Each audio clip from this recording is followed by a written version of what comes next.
Tonight, the US President heard telling Quad leaders China's been acting aggressively. I'm Jessica Van Vonderen. This is ABC News Queensland.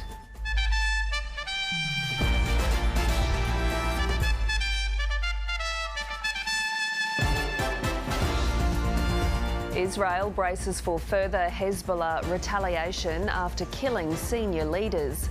The opposition promises another 4 early intervention schools to combat youth crime if elected. And what a comeback. The Lions roar into the grand final to play Sydney for the first time in 125 years.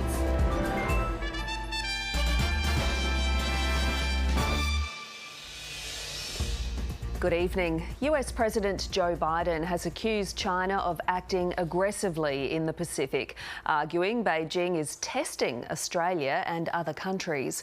The outgoing leader's comments were captured in a hot mic moment during a summit of Quad leaders, including Prime Minister Anthony Albanese. North America correspondent Jade McMillan reports from Claremont, Delaware.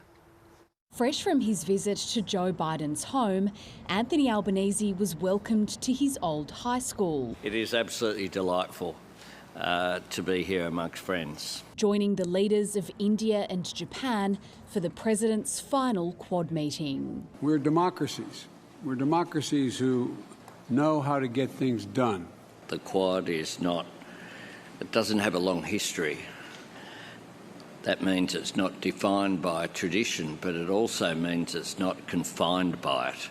It means that as it develops, it can evolve. Joe Biden elevated the grouping to the leadership level in the early days of his presidency, in what's seen as an effort to counter China's expanding influence in the Indo-Pacific region. And in an audio feed still running after the cameras left, the president's message to the Quad behind closed doors was clear. China continues to behave aggressively, testing us all across the region.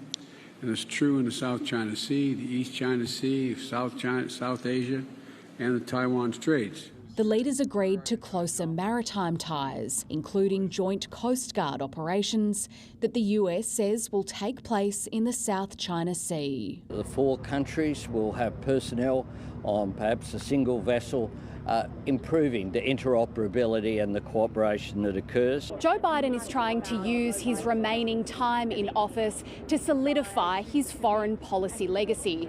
The president using this meeting to send a signal that he wants America's increased focus on the Indo-Pacific to outlast his administration. Mr. President, will the Quad survive beyond the election in November?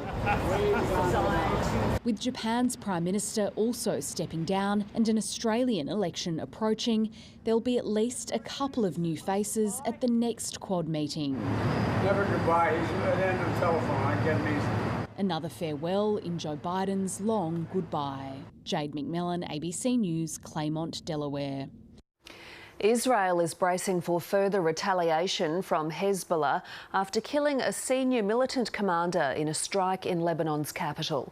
Authorities in Beirut say the strike killed 45 people, including women and children. Tonight, Israeli forces and Hezbollah militants are exchanging intense fire along the border, with the militant group also launching a barrage of rockets deep into Israeli territory. An 8-storey apartment block in Lebanon's capital reduced to rubble. Emergency crews and civilians sift through the remains of Israel's latest strike that left behind a scene of devastation. People were coming home from work and some were coming to pick up their children from the nursery. It's unbelievable. This blast killed at least 45 people, including women and children.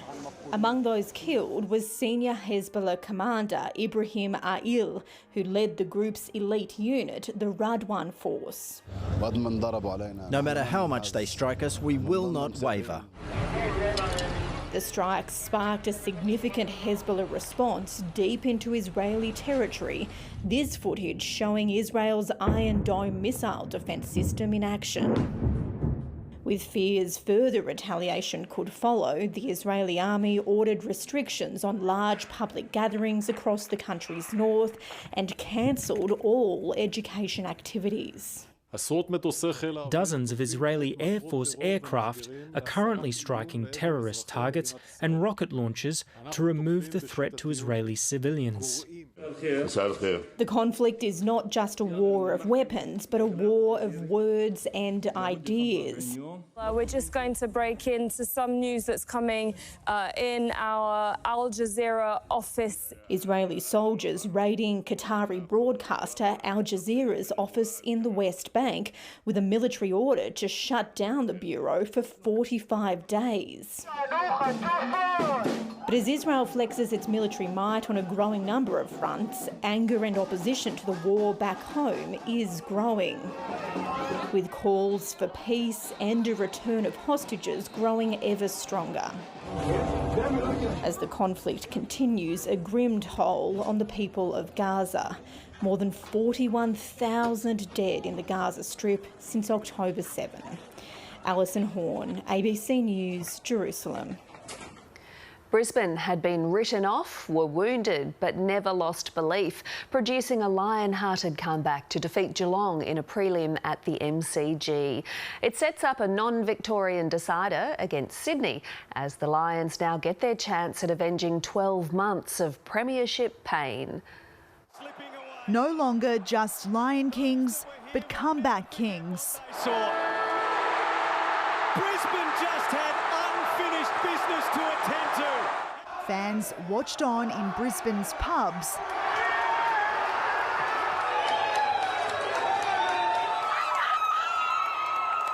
from lounge rooms around the country. Oh my God! And in the packed MCG stands, the siren triggered scenes of ecstasy.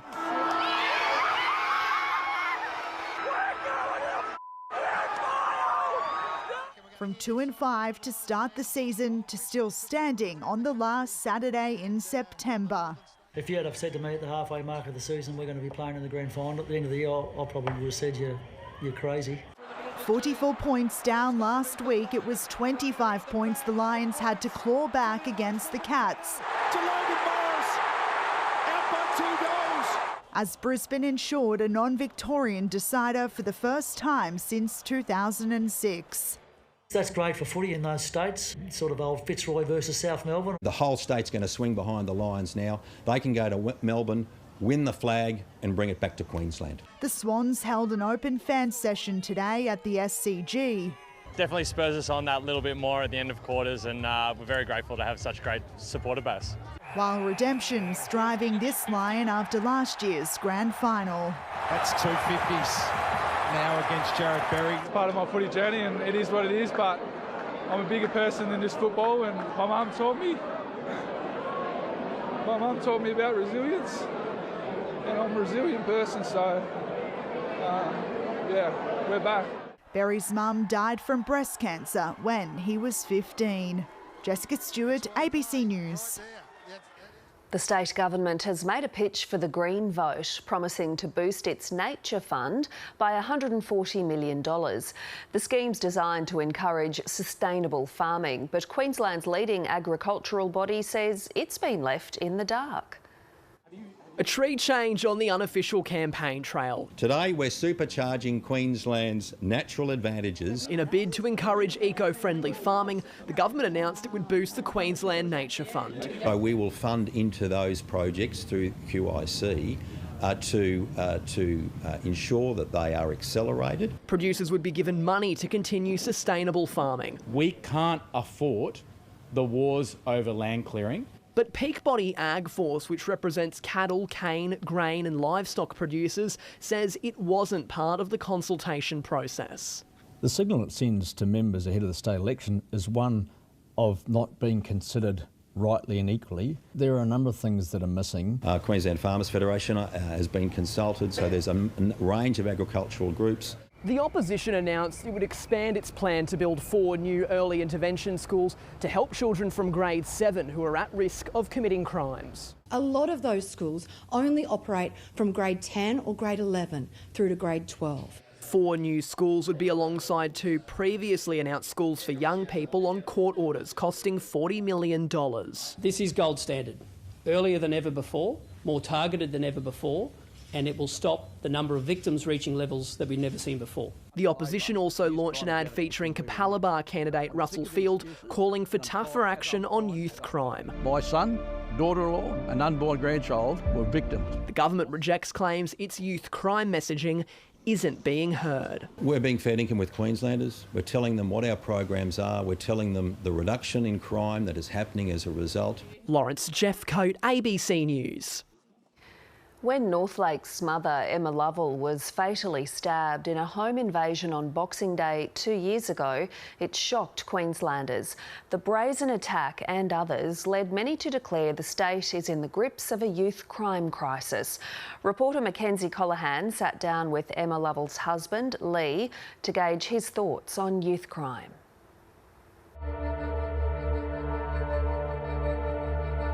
Machete in hand, a gang of teens is prowling the suburbs, trying to break into homes.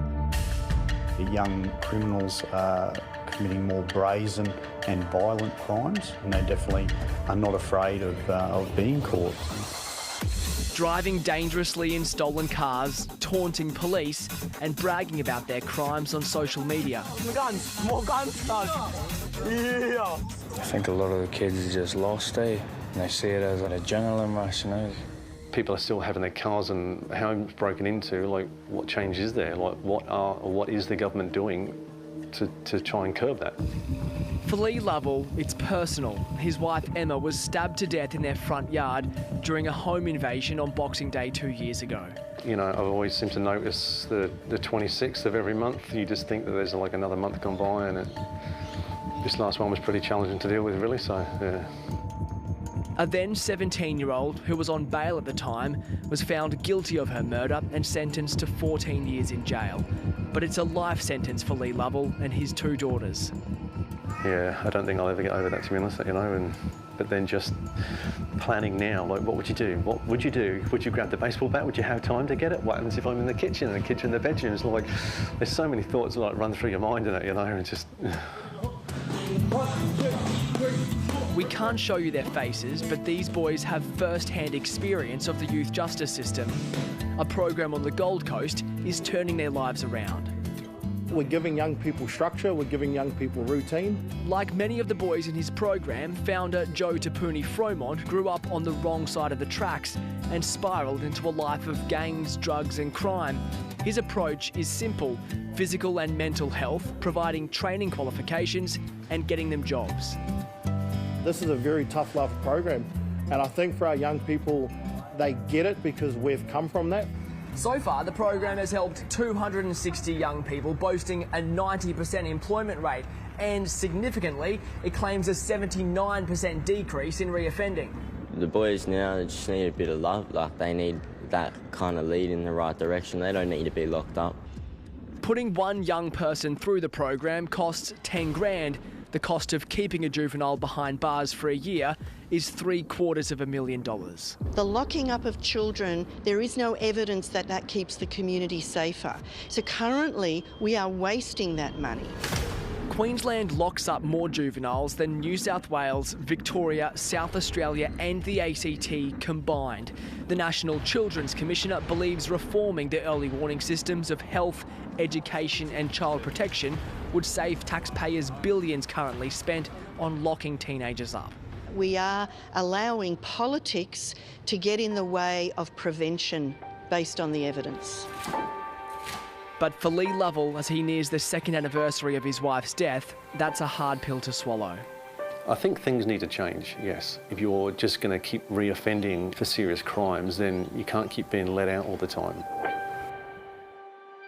So what law and order promises have the major parties made ahead of the state election?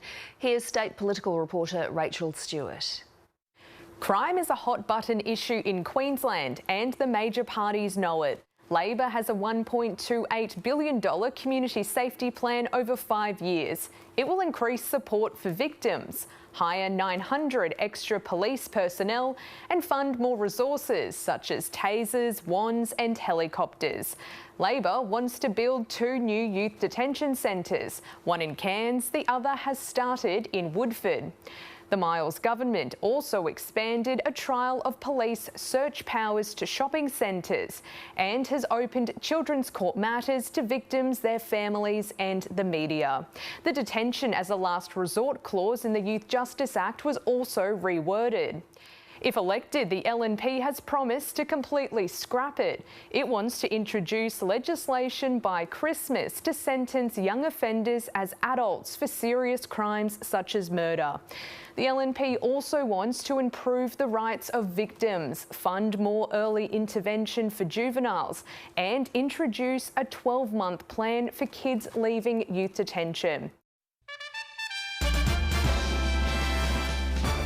Sri Lanka is witnessing a major political upset tonight. A leftist candidate is the frontrunner to become the country's next president after the first poll since Sri Lanka's worst economic collapse in history. South Asia correspondent Ellie Grounds reports from Colombo. Armed police on the streets of Colombo. The post-poll curfew was extended as the vote count went on. Sri Lankans turned out for the poll in close to record numbers, ready to have their say. Once the curfew was lifted, people were back out on the streets, with a sense of change in the air. He a good politician for us. He is a good leader. This is the first time Sri Lankan people change this elite establishment which destroy the pride and the sovereignty and the economy and the future of this country. Left-wing leader Anuru Kumara Dissanayaka will have a huge job ahead of him. Though the queues for fuel and medicine may be gone, essentials are still unaffordable for many Sri Lankans. The price of milk powder, a staple, has nearly tripled since before the crisis. And the country is in more than $4.4 billion debt to the International Monetary Fund for a bailout, which Dissanayaka has vowed to renegotiate. Critics say he's not ready for the challenge, but his camp isn't worried. They have voted us, so I think that people have completely disregarded that criticism. The next likely president fought off two high-profile challenges. The incumbent Ranil Wickremesinghe, who steered Sri Lanka away from bankruptcy with the IMF deal, and opposition leader Sajid Premadasa.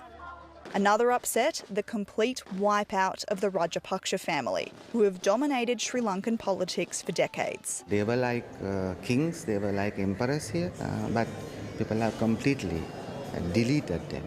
One of the most repeated words throughout this election campaign was change. With these results, Sri Lankans have clearly shown they're fed up with the politics of the past and want to take the country in a different direction. Ellie Grounds, ABC News, Colombo. Regional Australia is on the front line of the country's shift to renewable energy, but wind and solar farms aren't always welcomed. That's not the case in one renewable energy zone at Hay in southwest New South Wales. On the vast Hay Plain, renewable energy is just over the horizon.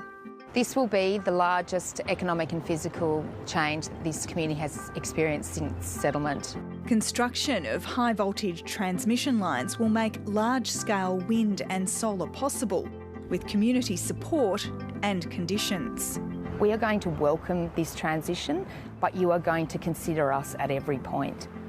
While projects still need final approval, Hay Shire Council's negotiated agreements with developers that include long-term housing projects, subsidies for rooftop solar and cheaper electricity for the whole town.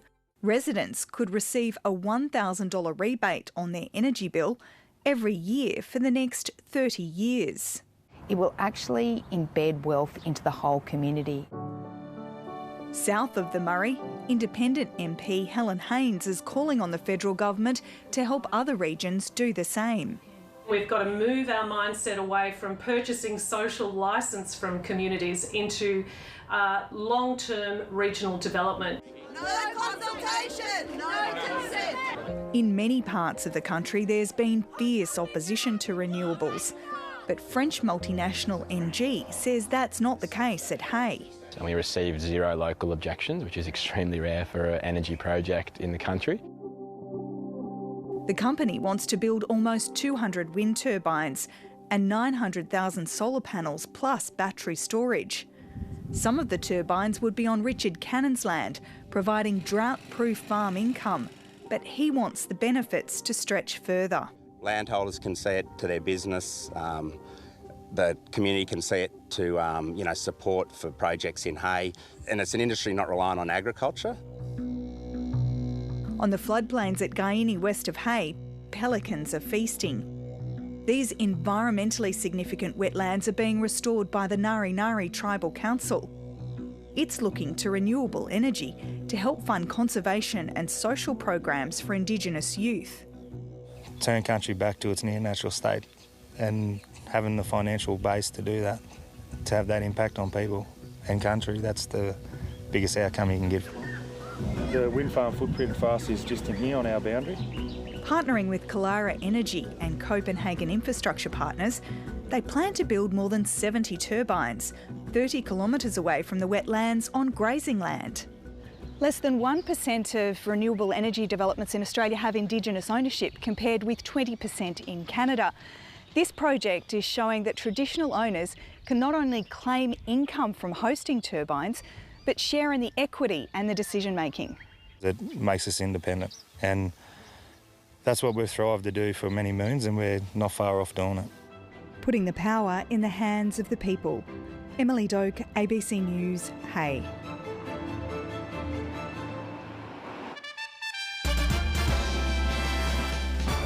Well, as we heard before, Brisbane is into its second consecutive AFL Grand Final after another stirring comeback win in the preliminary final.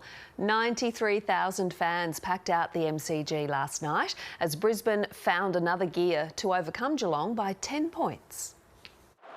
Another unbelievable comeback. Those that were here will never forget what they saw. The Lions roaring late for the second week running to book their place in the grand final. Feeling very proud of our group. Fantastic win against a tremendous footy club in Geelong. Geelong took control in a 7-goal second quarter with Brian Myers and Ollie Henry dominating. No way! How's about that for a finish? The Cats were up by 25 points early in the third term, and with the Lions' ruckman hurt, Brisbane was depleted but not discouraged. They are back within a point. And their best was yet to come. The Cats were unrelenting in their forward pressure as the game came down to the wire. And with no time to spare, fast footwork was needed. has gone for Brisbane. And the sealer soon followed. And a shot for goal in the left. Cam Lane has got it. Brisbane now face a selection dilemma in the ruck, with Oscar McInerney already ruled out after twice dislocating his shoulder. It'll be a downer for us that he can't play in the grand final, but I know the boys will probably find a way to use that as a dedication for the game as well. The Cats will be forced to lick their wounds. You know, this is me at my worst. We're all disappointed. We've got to acknowledge that. And wonder what could have been. The careers of Tom Hawkins and Zach Tui now over after missing out on selection. It pulls at the heartstrings. You know, just when you don't think you could feel any worse, you start thinking about that stuff. The Lions' slow and steady climb into contention this season is complete, and a return trip to Melbourne and a date with Sydney at the MCG now awaits. Erin Marsico-Vettere, ABC News. The Sydney Roosters have crushed the Manly Sea Eagles NRL's finals hopes. It was a runaway win for the Tricolours after a furious start in last night's semi-final. A sudden death battle of the beaches at the Sydney Football Stadium. That was another level up tonight. Or he leaves at the end of the season. Bindi Bryce, ABC News. In the NRLW, the Broncos have claimed the competition's minor premiership after the Roosters failed to secure a big enough win over the Eels. The Sydney side had to win by at least 21 points to finish the regular season in first, but ended the game 32 points to 18 winners in Parramatta. Roosters captain Isabel Kelly left the field with a suspected dislocated elbow, which could be a big blow to their finals campaign, which will begin when they host the Sharks next weekend. Meanwhile, the Raiders have held on to finish their season with a 16-12 win over the Titans. Raiders co-captain Tamara Tahima became the first NRLW player to reach 200 points. And rugby league pioneer Karina Brown played her final match of her 14-year career. I just love the Titans so much, and I love this club, and to get one last opportunity, even though we didn't get the win, I could feel that fighting spirit and that junkyard dog attitude. Weather now with Jenny Woodward. And Jenny, this sunny weather isn't going to last. No, Jess, there is rain on the way later this week. Hello, everyone. We've had a fine day today, but there's been quite a bit of smoke haze over southern and central districts, especially around the Carnarvons.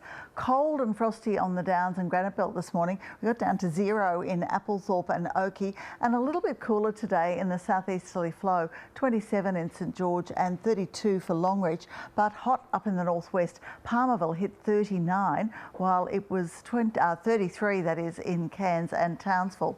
27 in the city today, but cooler by the water, 24 in Redcliffe, and we had a top of 25 in Redland. Yesterday evening, Don got this fabulous shot from Mount Archer in Rockhampton, while this morning Phoebe watched the sunrise with Django in Cairns. Guy and his wife were enjoying a magical day at Stratty, watching the waves roll in, and staying on the island, Creena snapped all the colourful sails lined up at Dunwich. Well, onto the satellite, and we've got heavy rain over Western Australia. There are flood watches in place, and this is very unusual for this time of year, all due to an upper trough and tropical air feeding in from the northwest. Over Queensland, it's a band of mainly high cloud at the moment.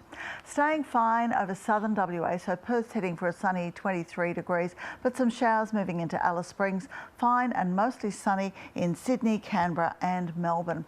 Onto the chart, and the Tasman High maintaining the coastal ridge and the fine weather, so another frosty night under clear skies and light winds. There'll be some early fog in the coastal areas south of about St Lawrence, and that smoke haze will persist, but later in the week it's a different story. By Tuesday, a few showers west of about Mount Isa, Windora, and then warmer northerly winds with increased fire dangers ahead of the trough line. Now, the main rain band arrives on Wednesday, and then it starts to make its way east. There's the potential for some heavy falls, and we could see some severe storms, but still a bit of uncertainty about where and how much. Let's look at forecasts now, and tomorrow sunny skies right across the northern districts, a little bit of smoke haze inland from Townsville and moving into the goldfields. Sunny over the interior with east-northeasterly winds developing. There'll be some smoke haze about the southern central highlands, a top of 29 in Monto. Roma will be up to 30. A fine day across the southeast, but some early frost on the ranges, fog areas closer to the coast, and that smoke haze lingering east of the ranges. Toowoomba's heading for 25. We've got 26 on the Sunshine Coast and 28 in Maryborough. Sunny in the city after some early fog to the west, 14 to 27. 27 also in Caboolture and 28 for Logan. On the bay, variable winds early and then easterlies to 15 knots in the middle of the day. And then the foggy starts and sunny days until Wednesday, but late showers by Thursday. And then, Jess, we've got a high chance of showers coming in on Friday and Saturday. I actually don't mind the sound of that. Jenny, thank you. That is ABC News to the moment. Thank you for your company tonight. We'll keep you up to date on the website, but for now, good night. Good night.